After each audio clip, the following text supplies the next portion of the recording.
Yo guys, Nappy here, and today I'm doing a little bit of a different topic video.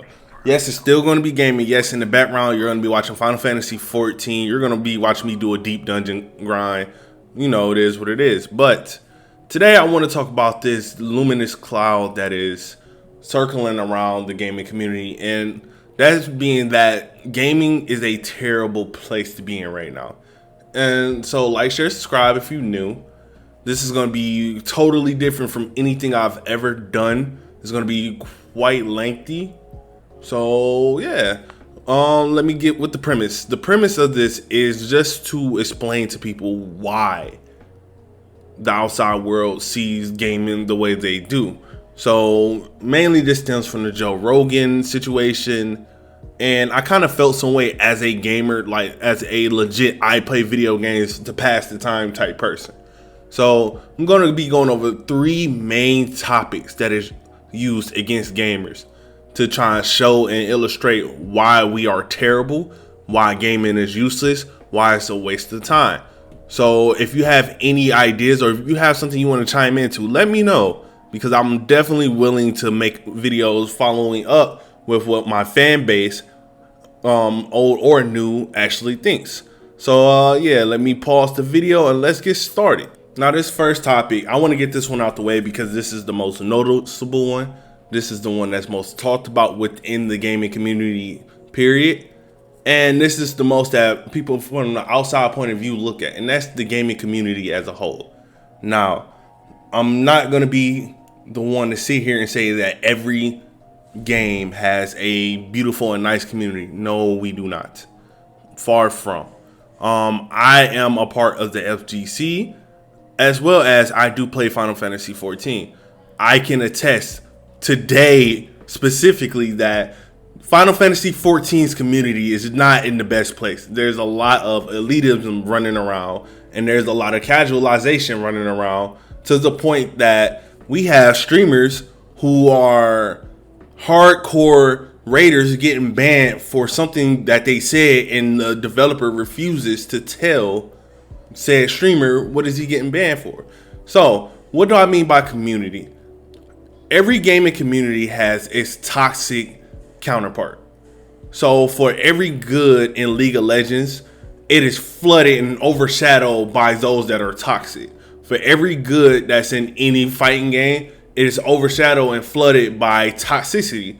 For instance, Street Fighter is flooded by people like Low Tier God or DSP or mainstream tournament players. League of Legends, you have Tyler One, you have TF Blade, you have Tarzan. Yes, they are all very skilled, but they are all very toxic, and because of their skill, people watch them for who they are, and people use that against the community, say the full community is just that toxic. It's everyone in that community. So from the outside point of view, if you've never played League of Legends, or if you've never thought about playing a fighting game, and the first set of people you see is a Tyler One, because that's more likely who you're going to see first, is a TF Blade, is a Low Tier God, is a DSP, is a pro player that shits on the game all day, every day, because it's the only game they could play to make money at that time. Of course, people from the outside point of view is going to look at it and say, oh, these communities are toxic. I don't want nothing to do with it. This is why I say gaming is a waste of time. Nah, that's from the outside point of view. I want to explain from my point of view. As a person that's a part of the FGC, yes, it is toxic, but yes, it does breed a sense of a place of hope, if that makes sense. Not every community, not everyone in said community is toxic. You do have people in the League of Legends community that really do try their hardest to promote and uplift great and quality play within the players, because we understand what toxicity can bring to the table. You get mad at your teammate. Now you're arguing with your teammate. Now you're wasting time. Now your teammate's arguing with you, which now they're wasting time. Now both sides are playing bad, which leads to the team playing bad, which leads to the whole team as a whole arguing with each other, and it's just a steamroll downhill. Fighting games, you playing bad, you're mad, you're arguing, You're looking at this person saying, oh, he's not better than me. He's not better than me. Yet you keep losing to this person because you're mad. You're angry. You lost focus. So now you end up rage quitting. Your day all messed up. And we know what that breeds. So you do have people in each community trying to tell people that, hey, this isn't it. This is not what we need. We need to chill out. We need to relax. We need to do better. So don't look at the community for those small few. Look at the community for those that do try to do good, because I guarantee you, if you actually go look for it, there's more positivity in each aspect of the communities, to include 2K. As much as toxic as 2K is, I know I hate to say it like this, but as toxic as 2K is, you do have people like Annoying, like Ticino, like Agent, that really do try to bring the community together as best as they can. And you do have people within the community that tries to do their best and bring everybody in as best as they can, because at the end of the day, all we want is our games to grow, and all we want is people of like-mindedness to like what we like. But we're gonna move on to the second point. I do think that when you're really good at a video game, there is an addictive quality to it. Yes, you're really good at doing this thing, right? But at the end of the day, it's a game. Right. And that game is somewhat masturbatory. That game, I don't know that when you really get good at Fortnite or Doom, I don't know if that game in any way expands your understanding or your ability to contribute to the larger conversation. Okay, but video game, you have to execute as well.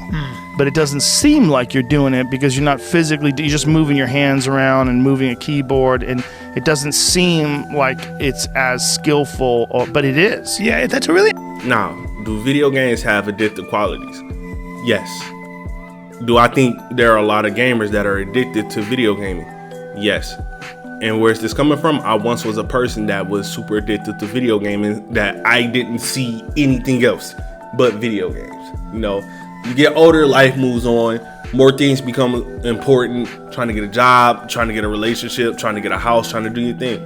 But some people are stuck that are in their 30s in their mama's basements, 30, 40-year-olds that will not get off the game. So I do agree with this point to an extent. I do want to say this. That falls more on the player, not the game. You get what I'm saying?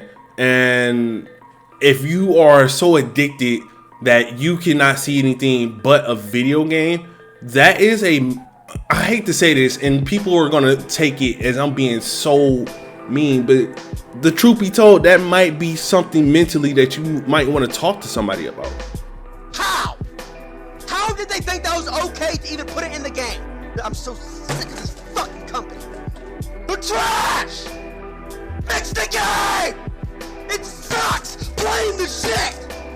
And I'm fucking addicted! So I can't quit! I'm so sick of this shit! I'm done! I'm done screaming! I cannot scream this game anymore! I'm not trying to be disrespectful. You should never put gaming over your child.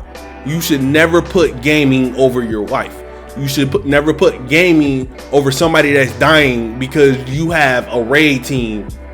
Like, I don't understand. Now, this is a part I don't understand, and this might be me going on a tangent, but I don't understand gamers that call off of work to do a raid in Final Fantasy 14. I don't understand that, because I understand the game is popular, but that raid can wait. It can wait. Now, from that aspect, I see what they're saying. Now, to flip the side, though, I don't understand what they mean by the bigger conversation, because the bigger conversation seems like they want gamers to contribute more to real life. And for that, I say, who are you to say that we don't contribute to real life? Yes, a lot of us do play video games. Yes, a lot of us do not speak out on political views. But you don't know what people do behind closed doors. And I feel like the older generation, the boomers, I hate that meme, but the boomers, they feel as though they always need us to be gun-ho, rah-rah on everything. And as gamers, as a millennial, because I'm 28, as a millennial, I don't want to be rah-rah all the time. Sometimes I just want to chill, relax, and deal with my video games. That's not addicting. You know what I'm saying? That's not addicting to want to play video games and cancel out the world. I can cancel out the world, yes, in many different ways. I can become more of an artist, but I also am an artist. I also, take photographies. I'm a photographer. I'm saying take photography. I'm so sorry, guys. This video is so unwritten. It is what it is, but I'm a photographer, so I take a lot of pictures. I do a lot of things to cope, to mix in with my video games. And I feel like because these guys are older, they don't understand that not all gamers game for 40 hours plus. There is a nice percentage of gamers that do it all the time. And I'm thinking they were leaning more towards streamers that sit down for 8 to 10 hours plus, and that's all they do is play video games. And that's understandable, but that's not all gamers. Most gamers have jobs. Most gamers are casual. Most gamers are doing other shit other than sitting on the game for 30 plus hours. So while I do think gaming can be very addictive, 100% it can be very addictive. No gamer can tell me that gaming is not addictive. But also, I feel as though they are very ignorant in their statement of it's a huge addiction, and that gamers cannot contribute to the big picture or the big conversation, as if we understand what the big conversation is. You have to execute as well, but it doesn't seem like you're doing it because you're not physically, you're just moving your hands around and moving a keyboard, and it doesn't seem like it's as skillful, but it is. Now I will say this, Joe Rogan does, I'm not gonna say he contradicts himself, but he does agree with some points about gaming. And execution is one thing I definitely want to talk about, because this is one thing that I hear my father talk about to this day. You can't learn anything from video games. You can't execute anything from video games. This is a point I will always disagree with, 100%. I will always disagree with it, because there's so much you can learn from video games if you just take the time to sit down and think about it. For instance, I'm a person that believes that if you're trying to make anything that you do thrive, there's a certain amount of dedication you have to put into it. And video games, especially for those that are trying to make it big, that are trying to be competitive, esports, sports type people. But if you're trying to make it huge, you have to put a lot of dedication into your game. Therefore, you're going to go through the same thing as somebody that's trying to practice to be a Muay Thai master. You're going to have days where you're putting in 8 hours of work. You're going to have days where you're doing research, you're studying, you're reading up on different types of information, guides, tech, whatever. You're trying to create your own strategies. You're putting your practices day in and day out. You're going out to these tournaments and you're trying to make a name for yourself. All that takes one thing that I believe boomers and gamers sometimes to an extent too forget. That takes confidence. And it takes execution. I believe fighting games are the chess of video games. That's why it is so niche, because there's so many things that you have to think about at one time. Where is my opponent going to go? How is he moving? Where is he moving? Do I have enough time to beat out this button? If I jump, will he anti-air me? You're thinking 2 moves ahead at all times. And every time a plan switch, you have to adapt to said situation. Going back to what he said about execution. Oh, it's only a keyboard. I don't think Joe Rogan understands that there is a league of virtual bikers out there that is physical, but it's still a video game. There are Dance Dance Revolution leagues. A lot of people don't even know this. There are tournaments for Dance Dance Revolution. How I know this? Because in Michigan, in Pontiac, which is 45 minutes away from Detroit, it used to be every Friday they will hold said tournaments for Dance Dance Revolution, which is very physical. Even with the introduction to virtual reality, a lot of those games take not only hand-eye coordination, but rhythm, patience, knowledge of the game, reflexes. Beat Saber is the perfect example. I can't play Beat Saber. It's not that I don't have any rhythm. It's the fact that that game at a max level will destroy you. There's a lot of movement. It's a lot of knowledge and understanding the game. It's a lot of studying you have to do on the fly. It's a lot of reactiveness you have to do on the fly. So there is an aspect. I think this is the problem. I feel as though a lot of older folks and those that are anti-game look at it at the surface level. Even Call of Duty has some type of skill that you need to understand and execution that you need to be able to do. And I know a lot of people are going to say, oh, Call of Duty is just a running gun game. No, at the highest level, you need to know where somebody's going to be at the map. You need to know every entry point and exit point on the game. You need to know weapon caliber and understand how much damage you can do to this person faster than they can do to you. There is a higher level past the surface route that we don't see as gamers sometimes. You know what I'm saying? And I definitely, old heads and anti-gamers do not see it at all. And it's because a lot of people aren't willing to dive and understand the aspect of gaming. That's going to lead me to my final. This is going to be my conclusion. I don't even need to do a final point. I feel at the end of the day that because of how fast our generation is moving, there is a lack of knowledge within the gaming community. I feel as though because of a lot of things that happened in the past, I feel like a lot of political and older people like to blame video games for the way the current climate of the nation is. And I feel like that's messed up because as gamers, we've never done anything to you. Just because somebody played Call of Duty in their past time doesn't mean they weren't messed up before. They were probably messed up and Call of Duty was a way for them to cope. I do feel as though as gamers we are very antisocial. I feel like this is a very antisocial club. A lot of people say we're a part of a community, but even then a lot of people within said community like to gatekeep sometimes. And it's just the nature of the beast. Not everybody gatekeeps in the community. I will never say everybody gatekeeps in the community, but it still is a very antisocial world. But we can use video games to connect. There are genuinely better ways for us to utilize video games outside of just it being us sitting on our ass and doing nothing. You know what I'm saying? So I just want to give a point from both sides. Like I said, this is something different. It's something new. It's just a topic idea. This is more of my feelings towards it.